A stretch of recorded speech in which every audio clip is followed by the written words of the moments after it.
Bismillahirrahmanirrahim. Assalamualaikum warahmatullahi wabarakatuh.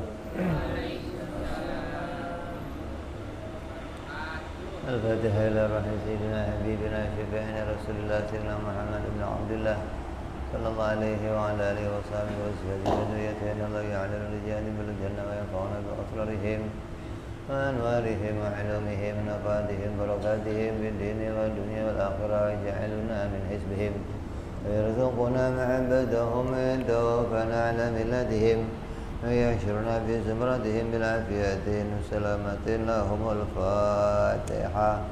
أعوذ بالله من الشيطان الرجيم. بسم الله الرحمن الرحيم. الحمد لله رب العالمين الرحمن الرحيم مالك يوم الدين إياك نعبد وإياك نستعين اهدنا الصراط المستقيم صراط الذين أنعمت عليهم غير المغضوب عليهم ولا الضالين آمين. بسم الله الرحمن الرحيم. نويت تعلما وتعليما وتذكرا وتذكيرا والنفعا والانتفاع والإفادة والاستفادة والحث على التمسك بكتاب الله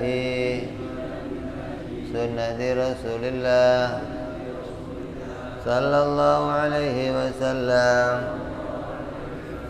ودعاء إلى الهدى والدلالة على الخير ابتغاء مرضاته وقربه وثوابه وحسن الخاتمة مع اللطف والعافية وصلاح العاقبة.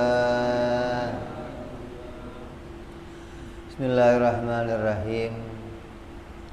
Alhamdulillahilladzi jama'ana fi rawdati min riyadil jannah. Asyhadu an la ilaha illallah wahdahu la syarika lah wa asyhadu anna sayyidana Muhammad abduhu wa rasuluhu wa la nabiyya ba'dah.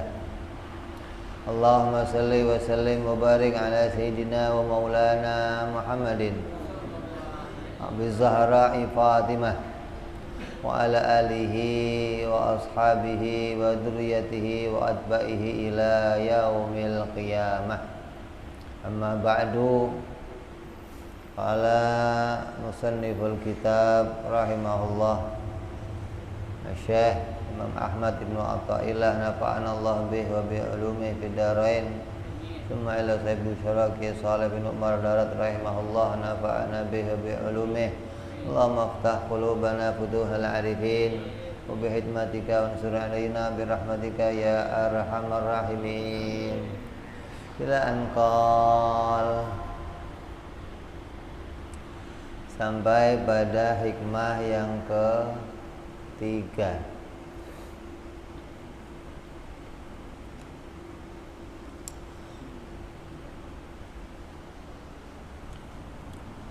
Sawabikul himami la takhruqu aswaral agdar. Berkata Imam Ahmad ibnu Athaillah, keinginan atau cita-cita yang kuat itu tidak akan bisa menembus takdirnya Allah subhanahu wa ta'ala. Sekuat apapun cita-citanya seseorang, tidak akan bisa melewati takdirnya Allah. Ini makna terjemahnya. Maksudnya setiap manusia itu pasti punya cita-cita. Ya. Ente waktu kecil cita-citanya apa? Ada yang cita-citanya insinyur, ada dokter, ada yang jadi robot, ada yang cita-citanya mau jadi Superman, ada. Setiap manusia itu pasti punya cita-cita.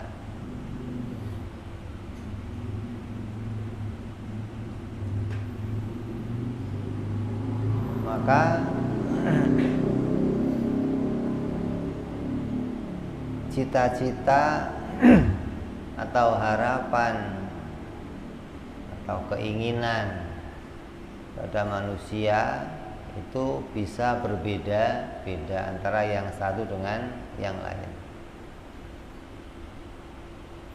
Ulama membagi yang namanya cita-cita itu ada dua, atau harapan itu ada tiga. Cita-cita dibagi jadi tiga macam cita-cita. Yang pertama namanya himmah as-sabiqah.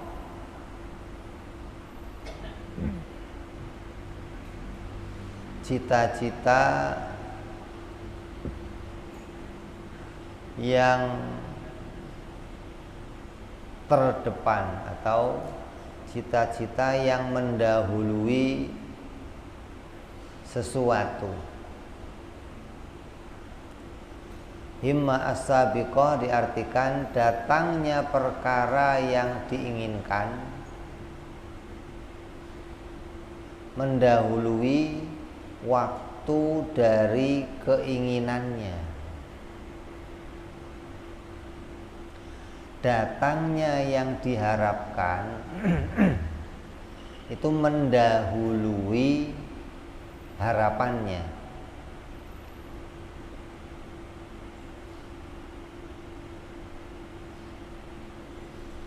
Itu yang pertama.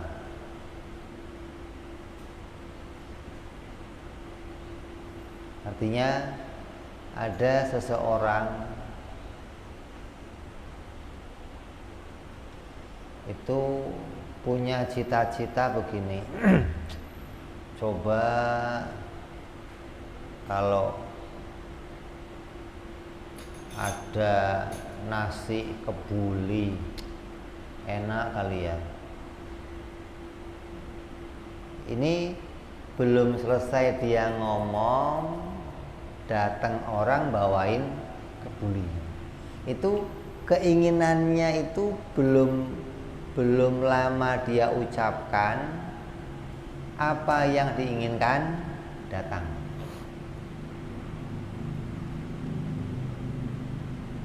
Kan orang mau makan kebuli kan, nanti nih kalau nanti kita makan kebuli begini enak. Ini baru ngangen-ngangen. Coba ada yang datang bawain nasi, tahu-tahu, assalamualaikum. Beb, ini ada yang ngantri kebuli. Masya Allah, baru selesai ngomong datang kebulinya. Itu namanya himmah as-sabiqah. Apa yang diinginkan itu datangnya mendahului keinginannya. Cepat. Begitupun contoh-contoh yang lainnya, sampai orang itu menyadari kalau ini pasti atas pertolongan Allah. Nggak mungkin kemunculan ini muncul dengan sendirinya, gitu loh. Coba ada yang jemput saya pengen datang hall Gresik, atau din, Beb, mau ikut nggak ke Gresik? Masya Allah, baru gue ngomong. Datang pertolongan dari Allah Subhanahu wa ta'ala itu seakan-akan mendahului angan-angannya, gitu loh. Angan-angannya besok pengen berangkat, tahu-tahu datang sekarang orang yang jemput pengen ngajak dia berangkat. Begitupun keinginan-keinginan yang lainnya. Apabila yang kau inginkan itu tiba-tiba terpenuhi, maka itu pertolongan Allah mendahului keinginanmu. Artinya ente belum bayangin barangnya, tapi sudah Allah datangkan. Yang kedua lagi himmah mutawasithah. Himmah atau cita-cita atau keinginan yang berada di tengah-tengah. Artinya datangnya perkara yang diinginkan sesuai dengan waktu yang diinginkannya. Cocok. Saya mau berangkat ngaji, undangannya jam 7.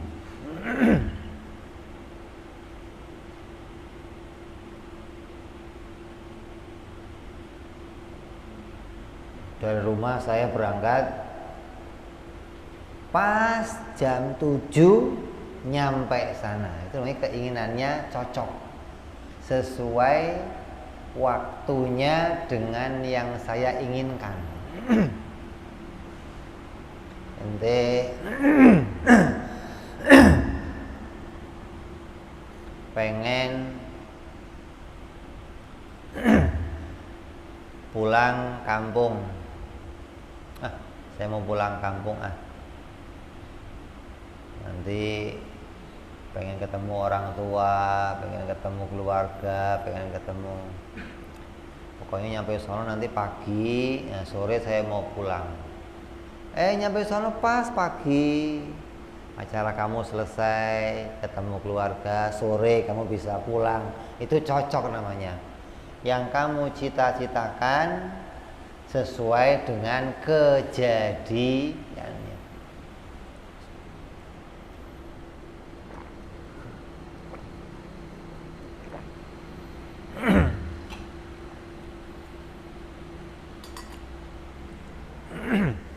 Itu namanya himmah mutawasithah. Sering nggak begitu? Pernah? Banyak kan? Saya pengen berangkat kerja, kerjanya jam 8, dari rumah udah buru-buru. Pas nggak taunya jalan sepi, jalan lancar. Yang tadinya bayangan bakal macet, pas nyampe kantor jam 8. Itu cita-cita kamu, keinginan kamu atau himmah kamu sesuai dengan kejadiannya.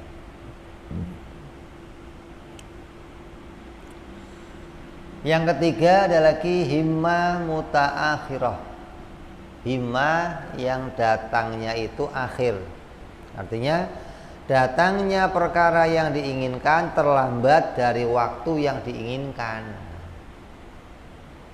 Kamu pengen kantor berangkat jam 8 masuk, dari rumah udah diawalin jam 6, nyampe kantor jam 10. Lambat. Kamunya cita-citanya ya Allah, aku pakai macet, jalan ada yang nggak dikira-kirakan. Padahal di target, ini lempeng udah pas nih, nanti lewat sini, nyampe sini jam berapaan sini. Itu udah cocok semua dengan yang dipikiran. Tahu-tahu di jalan ada truk balik, di jalan ada bannya kempes, di jalan bocor, bensinnya habis, sampai apa yang kamu inginkan terlambat dari yang kamu cita-citakan. Pernah begitu? Pengen ngaji mulai jam 9, wah taunya terlambat, ada kawan dateng, ada ketemu si ini, ketemu situ, nyampe sono udah mau sekolah, berangkat jam 7 masuk, terlambat.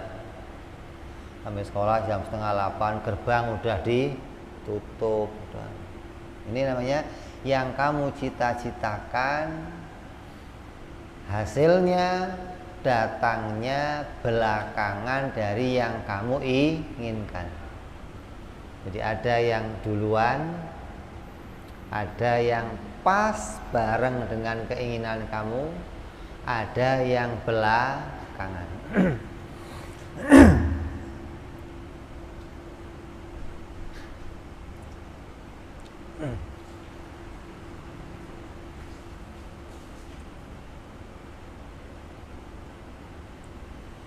Maka kita harus menyadari bahwa semua keinginan-keinginan tersebut kalau memang itu kita yang mewujudkannya, harusnya semuanya pas.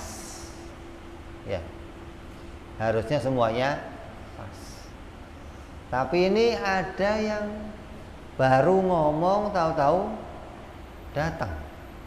Belum saya siap-siap, yang saya inginkan udah duluan datang. Ada yang udah cita-citanya udah dipas, perlengkapan udah lengkap semua, baju udah dibawa, ini dibawa, semua dibawa, jam udah diatur, nanti jemputan di sana diatur jam sekian, terlambat di jalan, ada ini ada itu yang di luar dugaan.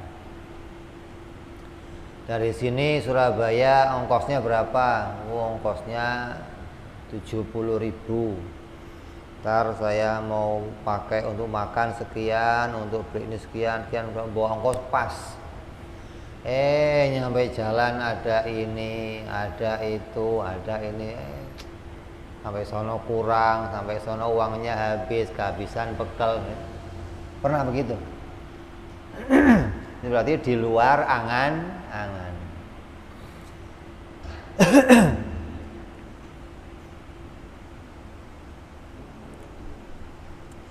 Maka kata ulama, keinginan yang kuat atau himmah yang kuat itu, cita-cita itu apabila sangat kuat, apabila sangat diinginkan sampai dibatin terus, itu akan menimbulkan 3 perkara.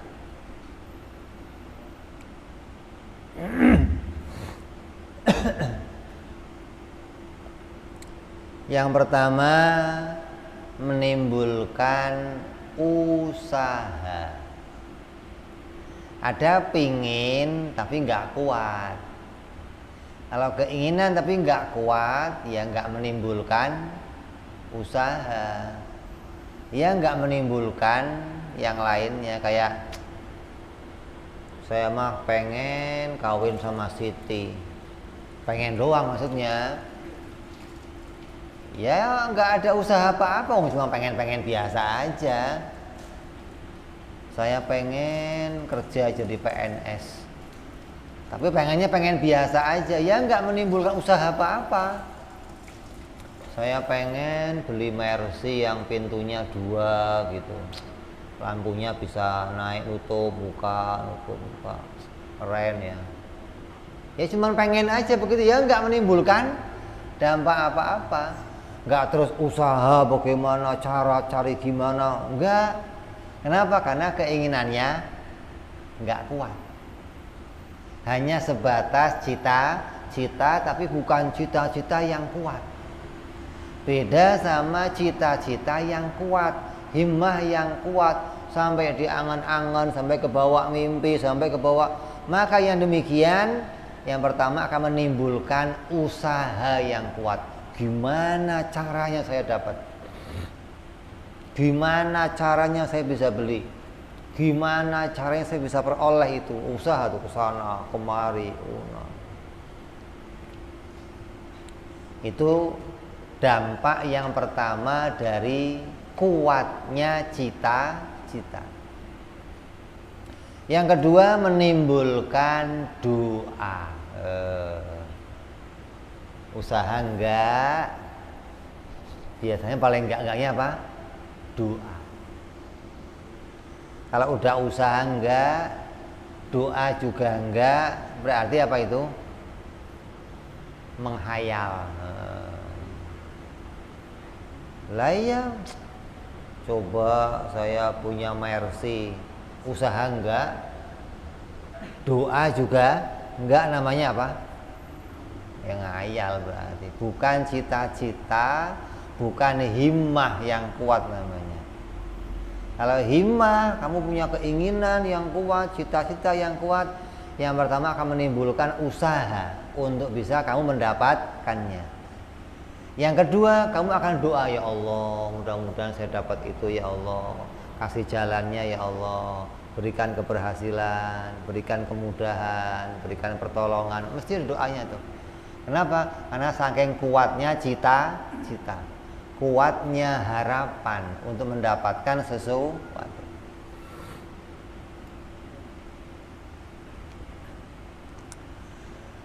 Yang ketiga, menimbulkan tawajuh. Tawajuh itu kata ulama harapan yang kuat hingga mendadak muncul sesuatu. Kalau tawajuh itu munculnya dari seorang yang alim, wali-walinya Allah, maka mendadak muncul karomah namanya. Punya cita-cita yang kuat, pengen pergi. Saya harus pergi, gimana caranya pergi? Doa, ya Allah, sampai cita-citanya kuat. Ada motor di situ, motornya rusak, bensinnya nggak ada. Saking kuatnya cita-cita ditabok, jalan motornya. Nah, itu muncul karomahnya namanya. Saking kuatnya cita-cita, dia berharap kepada Allah hingga muncul karomah yang Allah istimewakan pada seseorang. Kalau itu pada orang biasa, namanya maunah. Kalau itu pada orang fasik, namanya istijrot, gitu. Ada nih. Jadi ada karomah, ada maunah, ada istijrot. Istijrot itu ya tadi ada seseorang pengen sesuatu, pengen selamat dari sesuatu, pengen selamat dari mara bahaya, saking kuatnya keinginan, muncul keanehannya. Maka kalau itu munculnya yang aneh-aneh itu dari seseorang yang jauh ibadahnya, maka namanya istijrot. Jadi cita-cita itu bisa menimbulkan banyak hal nih. Bisa usaha, bisa doa, bisa muncul karomah. Nah kalau nggak ada cita-cita gimana? Ya nggak muncul apa-apa, wong pingin aja enggak ente. Gimana mau ada usaha, mau ada karomah, wong pengen aja enggak. Jadi asalnya pengen dulu, maka istijrot itu diawali dari pengen. Pingin dulu, berharap dulu, maka muncul sesuatu. Kemunculannya itu bisa jadi namanya karomah, bisa maunah, bisa istijrot. Lalu bagaimanapun kuatnya usaha seseorang, bagaimanapun kuatnya doa seseorang, bagaimanapun kuatnya tawajuh seseorang, itu tidak akan berhasil untuk bisa melawan takdirnya Allah Subhanahu wa ta'ala. Kalau ketentuannya Allah itu A, kamu pinginnya B, sekuat apapun keinginan kamu, sekuat apapun doa kamu, usaha kamu, tawajuh kamu, tetap nggak akan bisa melewati A, nggak bisa. Jadi nggak bisa akan mungkin jadi B, nggak mungkin. Ini hikmah yang sekarang ini kita diingatkan maksudnya, bahwa apapun keinginan kamu untuk usaha, pengen kaya, pengen berhasil, pengen jadi orang yang gampang bersedekah, pengen jadi orang ahli ibadah, pengen sekuat apapun usaha kamu, tetap tidak akan bisa melewati takdirnya Allah, ketentuannya Allah, gak akan bisa melewati ilmunya Allah subhanahu wa ta'ala. Karena semua itu hanyalah sebab. Usaha itu sebab, doa itu sebab, tawajuh itu sebab. Dan sebab itu tidak bisa menimbulkan sesuatu apapun. Gitu dulu. Ini dikembalikan pada dasar makna tauhidnya dulu. Kenapa sih kok usaha itu keinginan saya yang kuat nggak bisa menghasilkan apapun? Karena keinginan yang kuat menimbulkan tiga, menimbulkan usaha, doa, tawajuh. Dan ketiganya ini adalah sebab. Sebab itu nggak bisa menimbulkan akibat. Nah, beda nih sama orang-orang Mu'tazilah. Kalau kamu sudah ada sebabnya, maka akan muncul akibatnya. Akibat dianggap muncul dari si sebab. Tapi kita Ahlussunnah mengimani bahwa sekuat apapun sebab yang kamu upayakan, kalau itu nggak cocok sama kehendaknya Allah, maka nggak akan terjadi. Karena sebab itu adalah makhluk. Allah subhanahu wa ta'ala menjadikan sebab itu bergandengan. Biasanya sebab itu bergandengan dengan adanya akibat, atau menjadikan sebuah aksi bergandengan dengan adanya reaksi. Setiap ada aksi biasanya akan muncul reaksi. Reaksi ini bukan pasti muncul dari aksi, bukan biasanya. Itu kebiasaan yang Allah jadikan pada adat hidupnya manusia.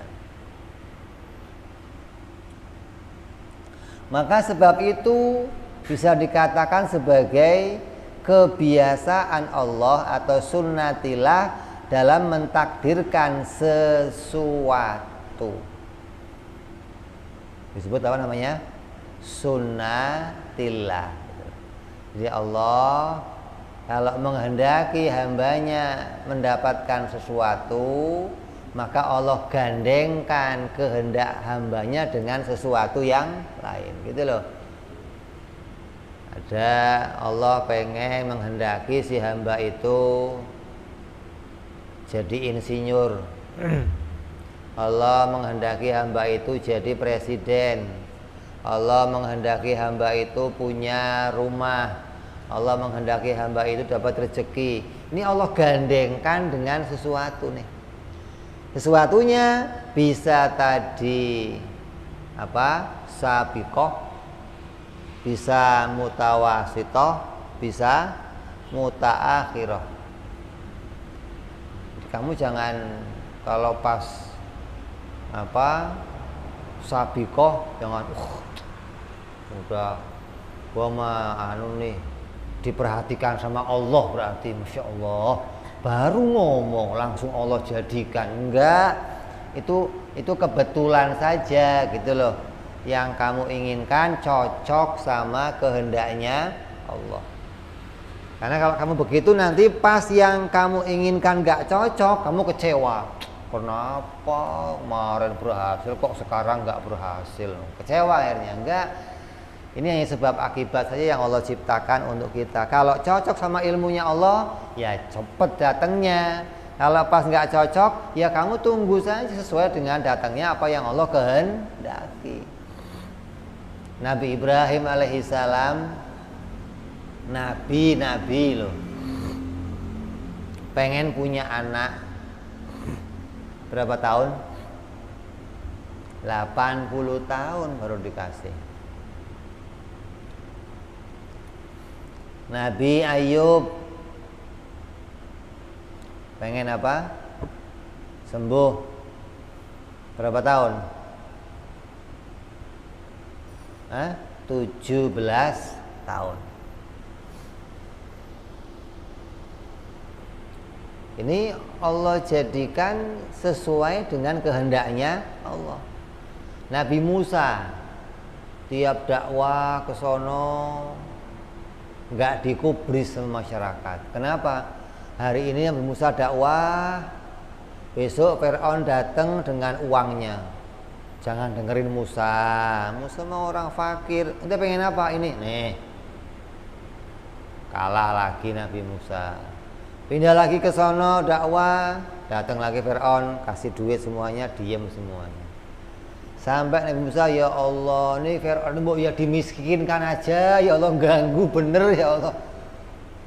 Kayak anak kelas 9 lah. Sini duitnya kuat bener dah. Sono duitin. Kata Allah, ya udah Musa, ntar saya hancurkan Fir'aun, saya miskinkan dia. Itu dari doanya Nabi Musa sampai ke Fir'aun dihancurkan itu 40 tahun. Padahal udah iya. Udah iya. Kamu sama anak kamu, Pak, beli sepeda. Iya. Anak seneng gak? Iya. Tahun depan baru beli, nggak repot. Jadi iya itu jangan terus, Bapak besok enggak. Nunggu cocok sama ilmunya Allah. Kalau naik kelas Bapak beliin sepeda. Yang penting ranking 1. Monoknya belajar. Begitu ranking 1 naik kelas, Pak naik kelas ranking 1, besok beli sepeda. Naik kelas berapa? Naik kelas 4. Bapak maunya naik kelas 5 nak. Bingung anaknya, aduh bapak ini gimana sih? Saya kira naik kelas 4 Pak, enggak. Jadi jangan kepedean kamu, maksudnya sesuatu yang sudah diiyakan itu juga harus cocok sama yang di ilmunya Allah Subhanahu wa ta'ala.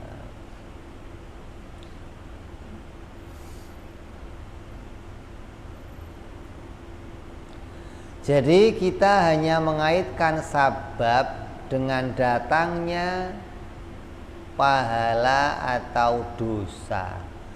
Karena itu adalah urusan kita sebagai seorang hamba. Jadi yang benar gimana? Yang benar usaha kita itu, doa kita, usaha kita, tawajuh kita itu ketika tidak menghasilkan apa yang kita harapkan, kita hasil pahala. Itu yang jadi cita-citanya seorang hamba. Itu yang jadi programnya hamba, gitu loh. Seorang hamba itu diprogram apapun yang dikerjakan, gimana caranya mendatangkan pahala. Hingga kamu nanti nggak akan pernah kecewa. Usaha nggak hasil ini, usaha ini nggak hasil, usaha ini ngapain gua usaha mulu tapi nggak pernah hasil. Kenapa? Karena di pikirannya isinya untung rugi. Ini yang berat nih. Berarti pikiran kamu sudah tergeser dari agamanya Allah, tergeser ke apa? Ke kepaham apa namanya, liberal, kepaham yang sudah di sini otaknya isinya apa, hukum ekonomi.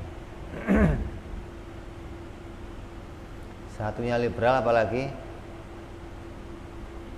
yang mengusung yang namanya demokrasi. Ada sosialis, ada lagi apa namanya, kelompok-kelompok yang merubah pikirannya manusia dari pahala dan dosa dirubah ke untung dan rugi. Lu ngapain mau begitu, apa untungnya? Ente ngapain begitu, emang dapat faedah? Padahal ketika kita melakukan sesuatu dan gak dapat keuntungan, yang jadi cita-cita kita mestinya dapat apa? Pahala. Gitu loh.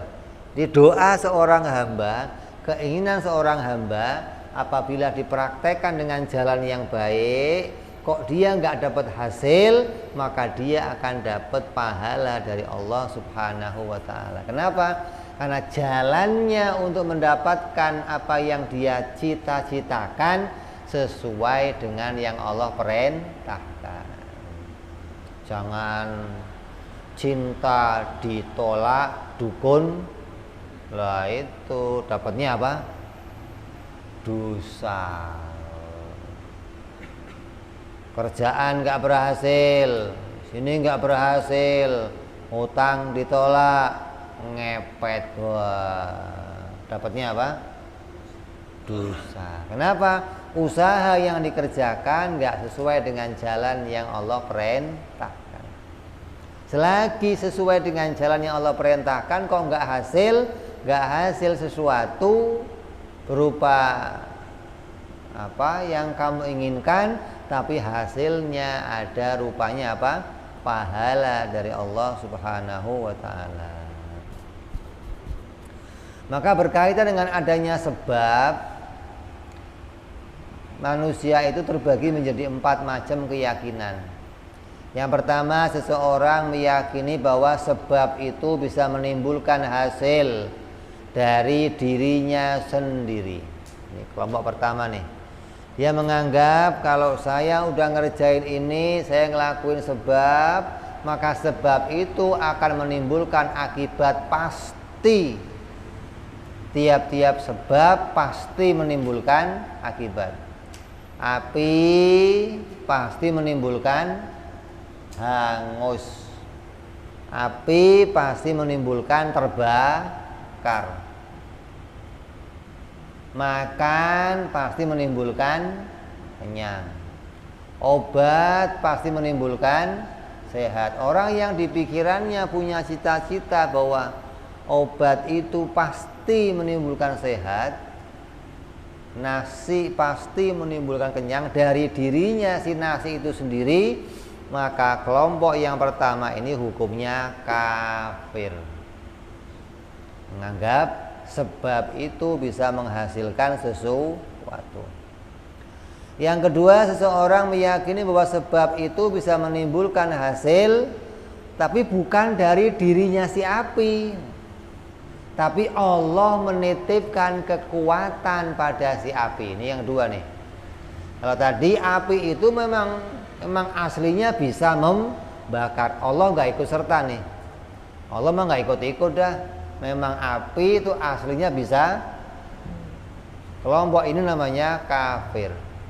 Yang kedua, api nggak bisa apa-apa. Ketika api membakar, kata dia, itu karena Allah menitipkan kekuatan dalam dirinya api. Kalau Allah ambil kekuatannya, api nggak bisa apa-apa.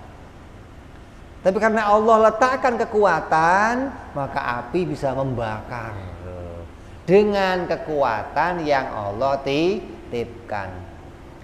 Maka kelompok yang kedua ini namanya hukumnya fasik. Imannya rusak. Kenapa? Karena menganggap Allah menitipkan sesuatu kepada hambanya dan Allah melepaskan hambanya. Nah, terserah. Allah cukup ngasih baterai, setelah baterai ditempel Allah lepas. Nah, jalan sendiri. Yang mau dibakar api siapa? Ya terserah kamu. Kita dikasih tenaga. Setelah kita punya tenaga mau kemana? Mau kemana aja terserah kamu, udah gede ini.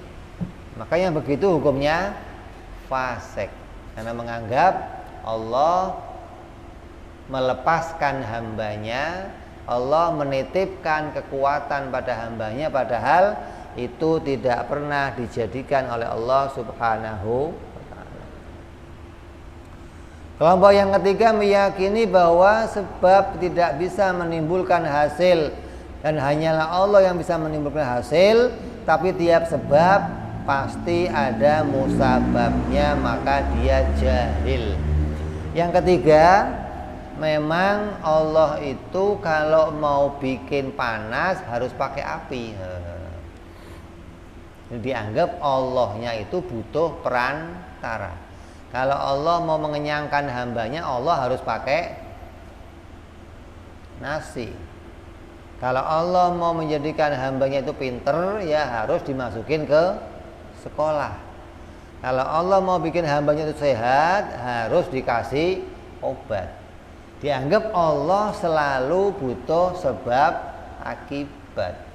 Dianggap Allah pasti kalau mau menjadikan pakai sebab akibat. Maka demikian orang itu namanya jahil, bodoh, tidak mengenal pada kudrat dan iradahnya Allah Subhanahu wa ta'ala. Orang yang demikian jahil ini bahaya. Kalau sampai dia nanti menolak pada hal-hal yang luar biasa, bisa kafir. Kayak contoh, nanti hari kiamat manusia akan dibangkitkan dari kubur, tulang belulang akan dihidupkan lagi jadi manusia tanpa lewat proses apapun. Maka kalau dia menolaknya, mana mungkin. Kalau Allah mau bikin hidup lagi, ya harus ada proses kecil lagi dulu dong. Dewasa, baru gede, masa tulang belulang kok langsung. Kalau dia menolak itu gara-gara kebodohannya, maka bisa berbahaya sampai kepada kekafiran. Kemudian kelompok yang keempat adalah orang yang meyakini bahwa sebab itu tidak bisa menimbulkan hasil dan Allah lah yang bisa menimbulkan hasil, dan adanya sebab itu tidak pasti berkaitan dengan adanya akibat. Karena sebab hanyalah sesuatu yang digandengkan oleh Allah kepada adanya akibat. Dan boleh jadi Allah menggandengkannya, boleh jadi pula Allah tidak menggandengkannya. Makanya demikian namanya orang yang bertauhid. Bukan Allah menitipkan kekuatan, tapi Allah menggandengkan sesuatu dengan sesuatu. Contoh, ada api, ada kertas, ditempelkan, terus terbakarnya keluar dari mana? Terbakarnya keluar dari mana? Ada api, ada kertas, ditempelkan, terbakar enggak? Dari mana terbakarnya? Kalau terbakarnya dari dalam dirinya api, berarti kamu Mu'tazilah, bukan ahli sunnah. Kertas, ada api, ditempelkan, terbakar. Dari mana? Allah mendatangkannya, maka itulah ahli sunnah. Jadi bukan dari dalamnya api, bukan. Orang paham terbakar itu dari dalamnya api muncul kekuatan panas membakar kertas. Ahli sunnah nggak begitu. Api nggak punya kekuatan apapun. Ketika digandengkan dan terbakar, Allah menggandengkan terbakar dari luar api, Allah datangkan hangus, bukan dari dalamnya si api, bukan. Pisau Allah gandengkan dengan terbelah. Ketika sesuatu terpotong, munculnya terpotong dari mana? Bukan dari dalamnya pisau, bukan. Yang mengatakan muncul dari dalamnya pisau, berarti dia menganggap pisau itu punya kekuatan untuk memotong. Berarti menganggap Allah menitipkan maka itu namanya Mu'tazilah, fasik akidahnya. Kamu mukul hadroh, bunyi enggak? Dari mana bunyinya?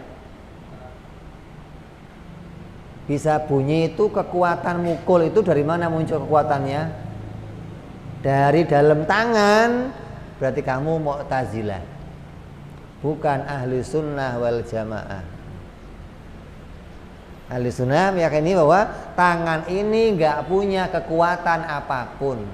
Ketika tangan ini nempel pada hadroh, Allah menimbulkan suara, gitu. Bukan tangan ini yang menimbulkan suaranya hadroh, bukan. Tangan gak punya kekuatan menimbulkan suara, gak bisa. Tapi Allah bersamaan tangan ini nempel, bersamaan suara ditimbulkan oleh Allah. Itu ahli sunnah begitu.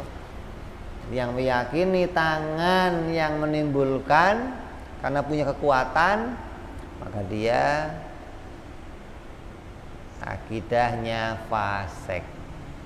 Jadi kenapa? Karena boleh saja Allah menggandengkan api itu nempel terbakar, boleh saja api ditempelkan tapi tidak terbakar.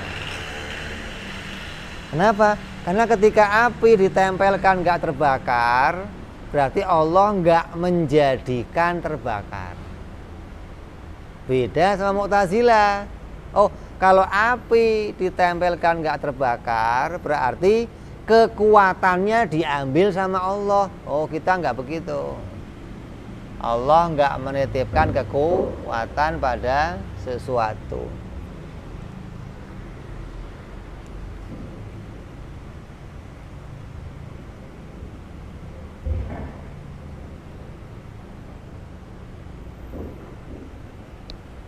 Jadi ada dua pahamnya nih. Ketika api nempel nggak terbakar, ahli sunnah meyakini karena Allah nggak menimbulkan hangus. Kalau Mu'tazilah menganggap karena kekuatannya api diambil sama Allah. Kita nggak meyakini Allah menitipkan kekuatan. Kenapa? Karena seluruh alam ini terjadi atas kejadian yang diciptakan oleh Allah sendiri, tanpa dititipkan oleh sesuatu yang lain. Kenapa? Allah nggak butuh bantuan yang lain untuk menghasilkan sesuatu. Allah kerjain sendiri, semuanya Allah kerjain sendiri. Nggak ada yang Allah titipkan, nggak ada.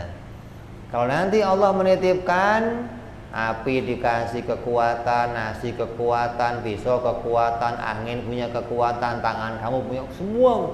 Nah, terus Allah kerjaannya apa? Nonton. Wah, keren. Wah, gitu kerjaannya. Nganggur dong, Allah nggak punya kerjaan dong. Makanya Allah itu nggak ada menitipkan sesuatu, semua dikerjain sendiri oleh Allah Subhanahu wa ta'ala. Itu akidahnya Ahlussunnah wal Jamaah. Maka dalam masalah usaha, manusia terbagi menjadi 4 golongan lagi.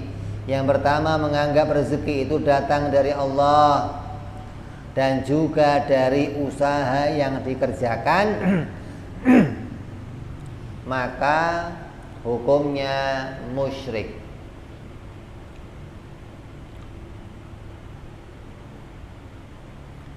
Memang rezeki itu yang ngasih Allah. Tapi ya, tapinya ini loh. Kalau saya nggak usaha gimana dapet? Berarti dia menganggap Allah akan ngasih rezeki kalau kamu ada usaha. Dalam akidah ini syirik berarti. Kamu menganggap usaha kamu itu bisa mendatangkan hasil. Nyambung nggak? Banyak nggak begitu? Allah yang ngasih rezeki, tapi ya, pakai tapi ini loh, ada komanya. Sudah ngomong Allah yang ngasih rezeki, titik mesti begitu, jangan. Tapi kan kalau saya nggak nyari, gimana? Emang kalau kamu nggak nyari, Allah nggak bisa datengin gitu. Kamunya harus nyari dulu. Oh hari ini rezeki kamu udah di pasar, kamunya di rumah, jadi nggak dapat gitu dong. Gagal Allah ngasih rezeki kamu. Bahaya nih, maka bisa hukumnya syirik. Yang kedua, orang menganggap bahwa rezeki datang dari Allah, tapi ragu-ragu apakah saya akan mendapatkan atau tidak, maka ini munafik. Ya memang rezeki dari Allah semuanya. Nah, saya kebagian nggak ya? Artinya ada nggak jatah rezeki dari Allah untuk saya? Kalau nggak ada gimana? Saya mendingan nyari aja lah daripada nunggu, daripada saya nggak jelas. Ya. Maka orang yang ragu-ragu begini hukumnya apa? Munafik. Yang ketiga, orang menganggap bahwa rezeki datang dari Allah tapi masih menjalankan yang haram untuk mendapatkannya, maka hukumnya orang itu fasik. Allah yang ngasih rezeki,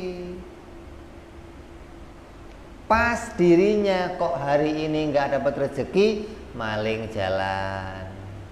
Itu loh, yang haram-haram dijalankan. Berarti masih nggak yakin juga mestinya.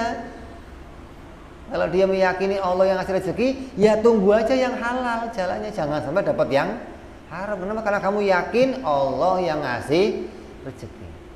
Jangan sampai melangkah kepada yang haram. Kalau Allah yang ngasih rezeki, masa kamu nyari dari jalan yang haram? Kenapa nggak nyari dari jalan yang halal? Karena Allah bisa kasih jalan yang halal. Kenapa harus dari jalan yang orang ngomong, oh Bib, yang haram aja susah, apalagi yang wah parah lagi itu. Yang haram aja susah, apalagi yang itu bisa syirik namanya. Menganggap kalau saya nggak usaha nggak dapat rezeki. Yang keempat, orang yang menganggap rezeki datang dari Allah dan dia tidak maksiat kepada Allah, tetap menjalankan haknya dan dia cari dari yang halal walaupun sedikit, maka itu adalah mukmin yang ikhlas. Yakin Allah yang ngasih rezeki, terus usaha ya itu hanya sebab. Kalaupun Allah mau, Allah datengin, ya Allah bisa datengin kapan saja. Nggak usah pakai saya usaha. Kayak perdebatan antara Imam Syafi'i sama Imam Malik, gurunya. Imam Syafi'i, rezeki itu ya dicari dong guru. Kata gurunya, nggak usah, ntar Allah yang datengin. Nggak taunya dua-duanya benar. Allah itu mampu mendatangkan rezeki bareng dengan sebab akibat kamu usaha. Bisa pula Allah mendatangkan rezeki kamunya nggak usah pakai usaha, karena Allah bisa mendatangkannya dengan cara yang Allah kehendaki. Kan di Quran Allah ngomong apa? Wa kullu dabbatin fil ardi illa 'alallahi rizquha. Dan semua di muka bumi ini Allah yang menjamin rezekinya. Tapi ente nggak pernah lihat Allah datang kuculuk-kuculuk, fulan nih buat kamu, pernah? Tapi Allah ngomong saya yang ngasih. Lah jalannya dari mana? Ya macam-macam Allah bikin. Ada yang usaha dapat, ada yang dianterin sama seorang dapat, Ada yang habis sholat buka sejadah dapat, pernah begitu? Barangkali besok kamu coba habis sholat, assalamualaikum, sejadah diintip. Oh belum ada ya Allah. Bisa nggak? Ya bisa saja gitu loh. Jangan menganggap oh mana mungkin. Kok mana mungkin? Lah ini yang berat nih. Allah yang jamin rezeki hambanya.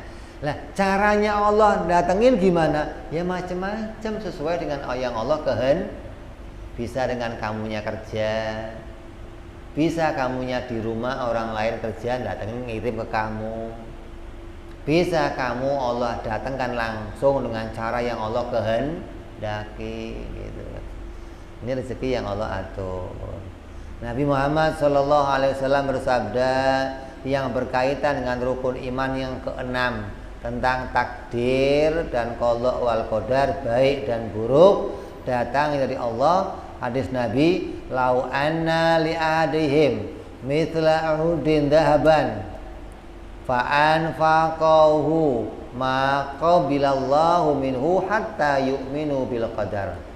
Andai kata seseorang di antara kamu memiliki emas besar gunung Uhud, andai nih ada seorang dari kamu punya gunung emas, punya harta segunung emas,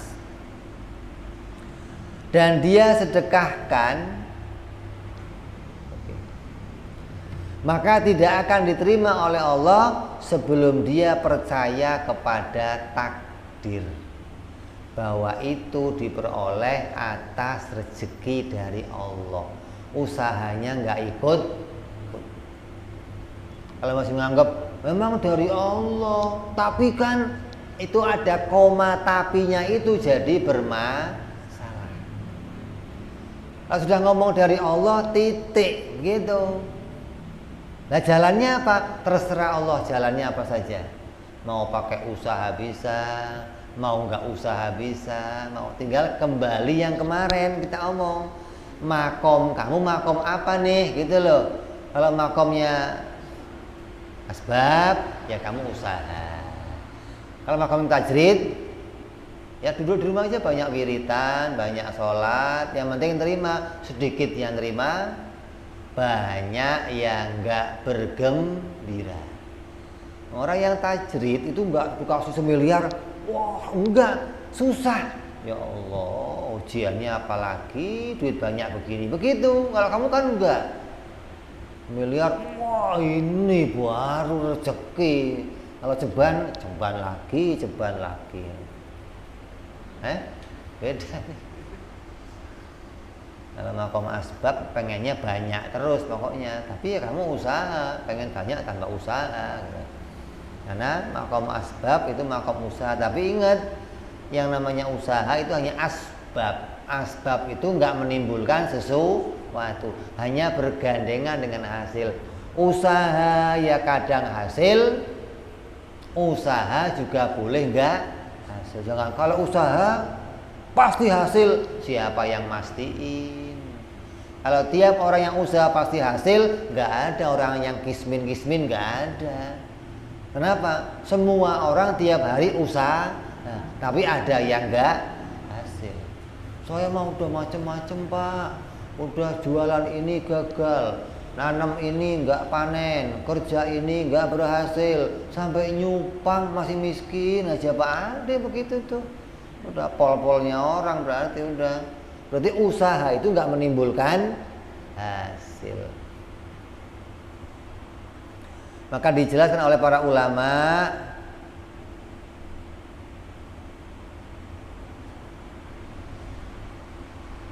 sahnya iman kepada takdir itu harus memenuhi 4 syarat.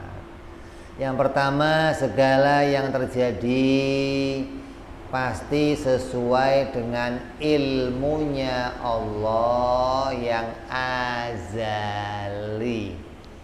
Ini syarat kamu iman pada takdir dan iman kamu dianggap iman yang benar. Yang pertama, kamu meyakini bahwa segala yang terjadi itu adalah cocok sama yang diilmu oleh Allah pada azali. Yang kedua, bahwa Allah lah yang menciptakan perbuatan hamba seluruhnya, yang iman kek, yang kafir kek, yang bahagia atau yang sengsara, semua Allah yang menciptakan hamba dan perbuatannya sekalian.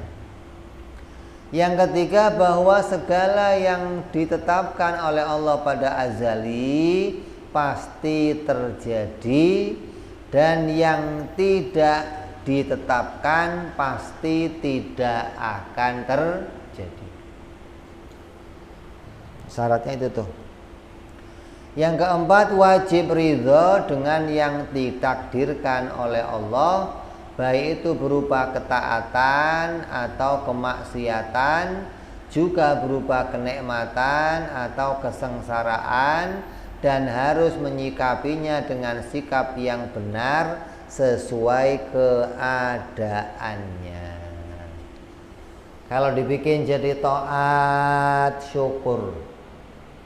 Dibikin jadi maksiat, istighfar gitu. Dibikin sengsara, sabar. Dibikin nikmat, syukur. Jadi setiap yang Allah jadikan, kamu harus terima ini pilihannya Allah, dan harus disikapi dengan sikap yang baik. Maka keimanan yang benar kepada takdir itu akan membuahkan 4 keadaan. Kalau kamu sudah bisa iman yang benar pada takdirnya Allah, maka pada diri kamu akan timbul 4 perkara. Apa yang pertama? Hidupnya akan tenang. Yang kedua, hidupnya akan penuh dengan tawakal. Yang ketiga, hidupnya tidak akan pernah menyalahkan orang lain. Apapun yang terjadi bukan gara-gara kamu gua begini nih, gara-gara ente saya begini. Kalau enggak ada, enggak. Yang keempat, menutup semua pintu setan yang sering menggoda dengan perkataan andai kata. Apabila, coba gua nggak begini, coba gua begitu, pasti jadinya begini, pasti jadinya begitu. Itu pintu akan tertutup. Ini hikmahnya seseorang iman kepada perkara takdir. Ya, jadi apa yang kita bahas adalah bahwa sekuat apapun usaha kita tidak akan bisa mengalahkan takdirnya Allah Subhanahu wa ta'ala. Mudah-mudahan kita dijadikan Allah orang yang iman pada takdir, hati kita ditenangkan oleh Allah, hati kita dikuatkan oleh Allah, dijadikan hati yang bisa istiqomah, hati yang berharap terus kepada Allah, dan mudah-mudahan kita jadi orang-orang yang menjadi orang yang imannya diterima dunia sampai akhirat. Amin ya rabbal ala hadhihi niyyah wa ala niyatin shalawat ila hadratin nabi. Al-Fatihah. A'udzu billahi minasyaitonir rajim. Bismillahirrahmanirrahim. Alhamdulillahirabbil alamin arrahmanir rahim maliki yaumiddin.